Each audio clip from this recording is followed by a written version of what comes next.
I used to work Black Friday at Supermart in Columbus, Ohio. This was back in 2019, before everything went online. I was 22, needed the money, and figured how bad could it be? I should have known when they made us sign the waiver. They called it a liability release form. Said it was standard procedure because of the crowds. My manager, Derek, handed it to me with this weird smile. "Just in case things get a little crazy," he said. I laughed it off, signed it without reading. The store opened at 5 a.m. on Friday. We had to be there at 3 to prep. When I arrived, the parking lot was already packed. People had been camping out since Wednesday. I could see their tents, their folding chairs, the glow of phone screens in the darkness. There must have been 2,000 people out there. Derek gathered us in the break room. There were maybe 30 employees total. He went over the deals: 70-inch TVs for $299, gaming consoles for half price, the usual bait. Then he said something I'll never forget. "If someone falls, you keep walking. You do not stop. You do not help them up. You get to your station and you stay there until your shift ends at 2 p.m. Understood?" We all nodded, but I felt sick. At 4:55 a.m., I took my position near electronics. I could hear them outside, chanting, counting down. The sound grew louder and louder, like a stadium before a game. But there was something else in those voices, something hungry. The doors opened. I've never seen anything like it. The crowd didn't walk in, they charged. It was a stampede, pure and simple. The security barriers we'd set up went down in seconds. People were climbing over each other, shoving, screaming. An older woman got knocked into a display of DVDs. She tried to get up, but the crowd just kept coming. I started to move toward her, but Derek grabbed my arm. "Your station," he said. I stayed put and hated myself for it. The woman disappeared under a wave of people. I don't know what happened to her. For the next 3 hours, it was chaos. People fought over TVs like their lives depended on it. I watched a guy punch another guy in the face over a PlayStation 4. Watched a mom drag her crying kid through broken glass to get to the toy aisle. The floor was covered in blood from cuts, torn packages, spilled merchandise. But the worst part was the smell. Sweat, perfume, something metallic. And underneath it all, this weird chemical smell from all the new products being ripped open at once. It made my eyes water. Around 9 a.m., things got really bad. The guy came to my counter wanting to return a TV he'd bought 2 minutes earlier, said it had a scratch. I explained our Black Friday return policy, all sales final. He didn't like that, started yelling. A crowd formed. They were all holding merchandise, all looking at me with these dead, exhausted eyes. "Give him the refund," someone said. "Yeah, give him the fucking refund," another person echoed. I called Derek. He came over, smiled at the crowd, and overrode the return, just like that. The guy left happy. But I saw the look in everyone else's eyes. They'd learned something. For the next 5 hours, people returned everything, claimed defects that didn't exist, and we had to accept them all, because if we didn't, the crowd would turn on us. I processed maybe 300 returns, the same items we'd sold that morning, coming right back, with people pocketing the difference when we gave them higher refunds than what they had paid. Derek just kept smiling and approving everything. At 1:30 p.m., 30 minutes before my shift ended, I went to the bathroom. That's when I found her, the older woman from the morning. She was sitting on the floor in the last stall, rocking back and forth. Her arm was bent at a wrong angle. She looked up at me with vacant eyes. "I just wanted the coffee maker," she whispered. "It was on sale." I called 911. The ambulance came, but she refused to leave until she got her coffee maker. The paramedics literally had to wait while Derek went and found one in the back. When 2 p.m. finally came, Derek gathered us again, told us we did great, said sales were up 40% from last year. Then he asked who was coming back next year. Almost everyone raised their hand. I quit the next day, didn't even pick up my last paycheck. Sometimes I still think about that woman on the bathroom floor, about how she wouldn't leave without her coffee maker, even with a broken arm, about how we'd all just stepped over her that morning like she wasn't even human. The scariest part? The store is already putting up signs for this year's Black Friday sale, and I guarantee you every single one of those people will be back, because the deals are just too good to miss.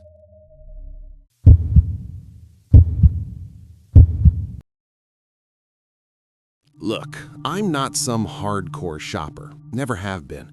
I'm a regular guy. Mortgage, 2 kids, a dog that barks at the wind. But this year was different. My old man had always wanted a specific brand of high-end espresso machine, the kind that costs a small fortune. Black Friday ad drops, and there it is. Half price at the big box store. Limit 1 per customer. It was a stupid, sentimental gift, but it meant a lot, and the sale was just too good to pass up. So, 4 a.m. Friday morning. Still pitch black, maybe 30 degrees out.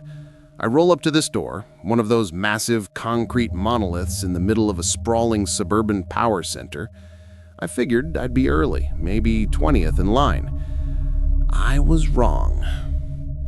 The line was already huge, snaking around the garden center, a silent, bundled-up crowd of maybe 100 people.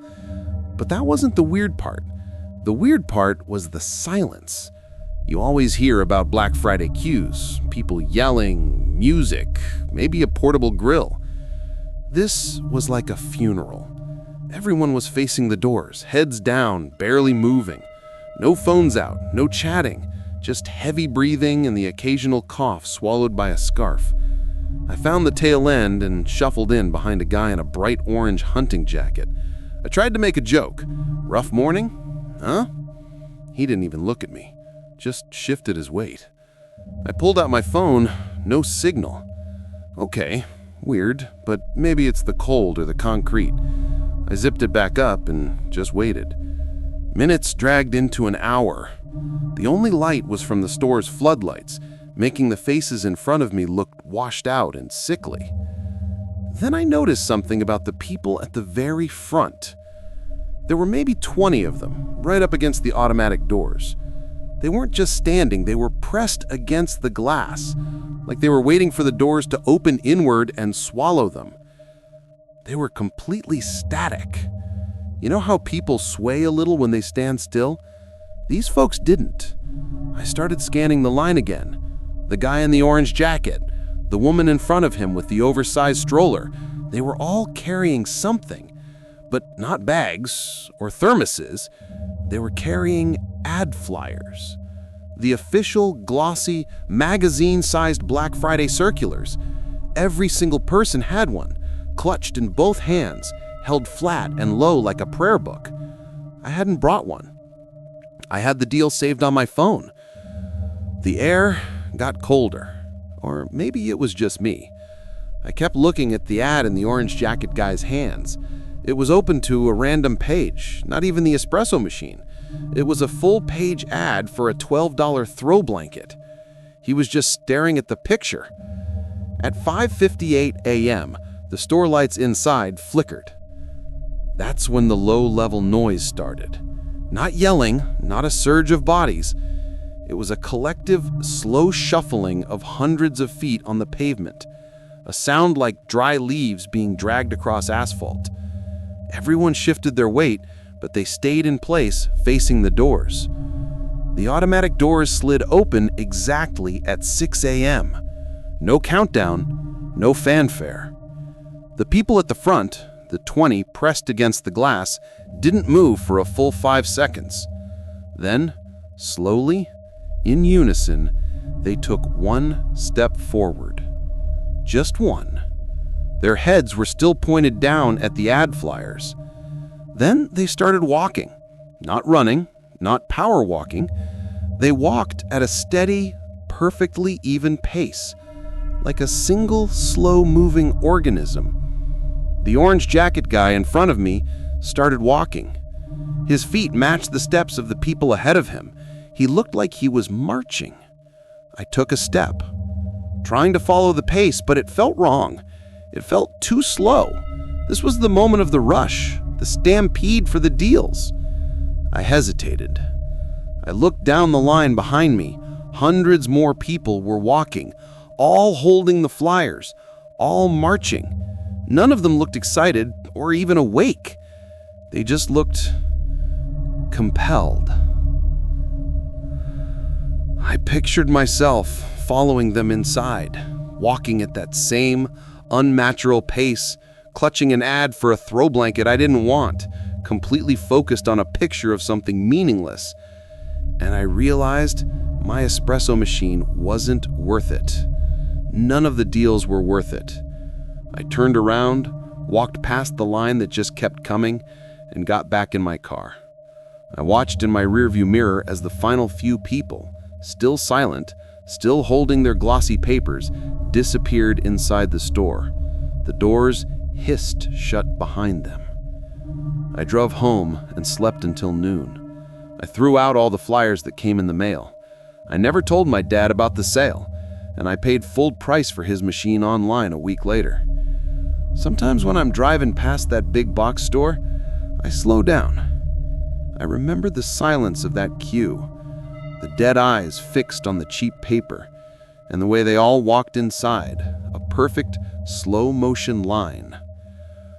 I wonder what they're all doing in there. They got the deals, right? They got what they wanted, but I don't think any of them ever came back out.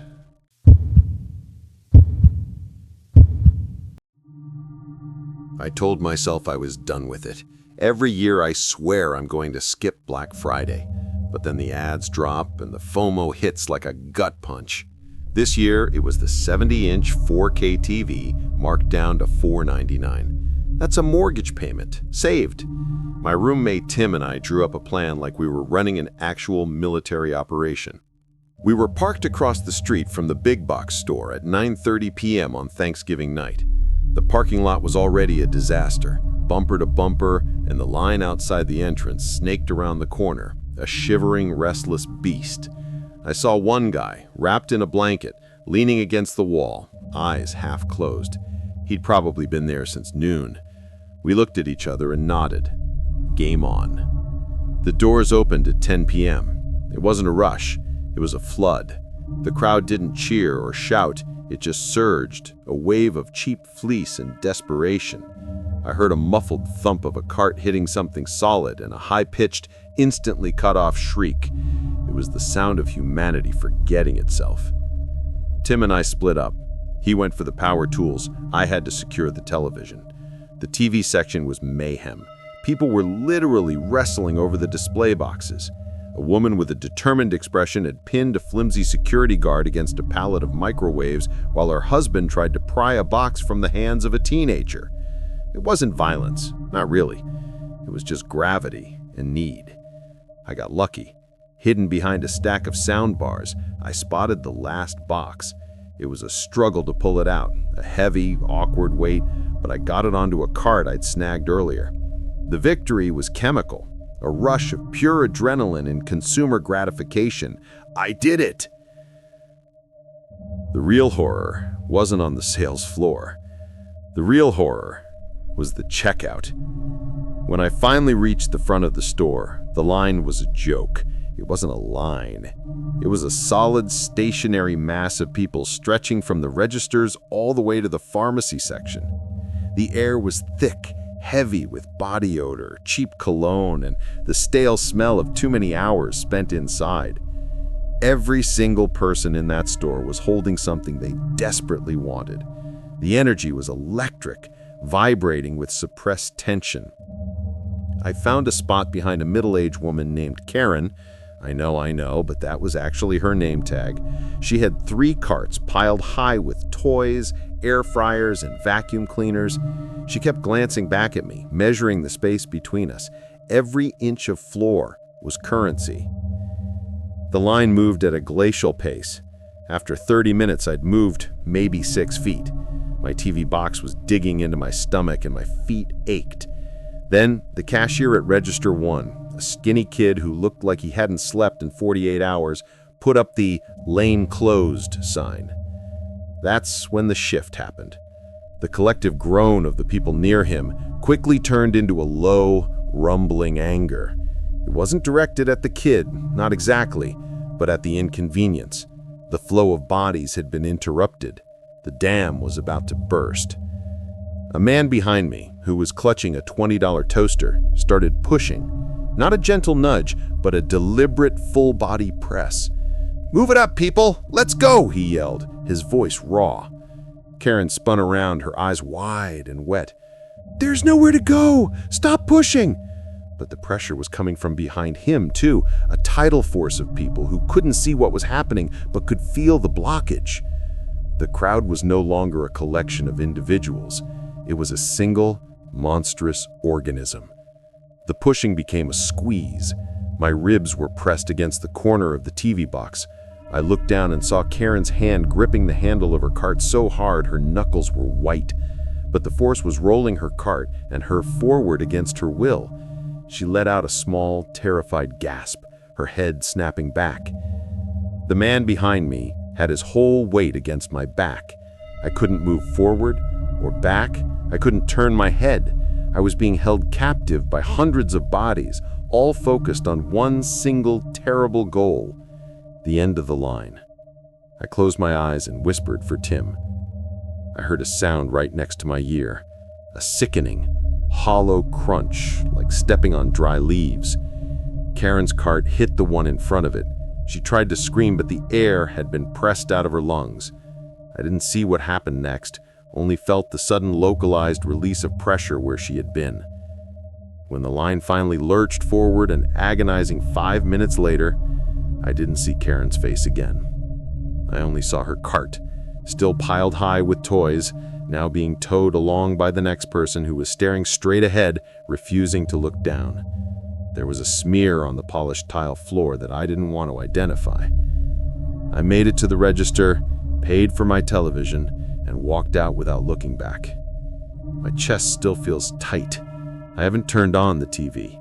It's sitting in the corner, a black monolith of my own cowardice and the real cost of a good deal. I keep thinking about the empty space where Karen was standing and how quickly the crowd had absorbed her. The store never closed. No one paused. They just kept moving toward the register. Because on Black Friday, the sale always comes first. I'm done with it. I mean it this time.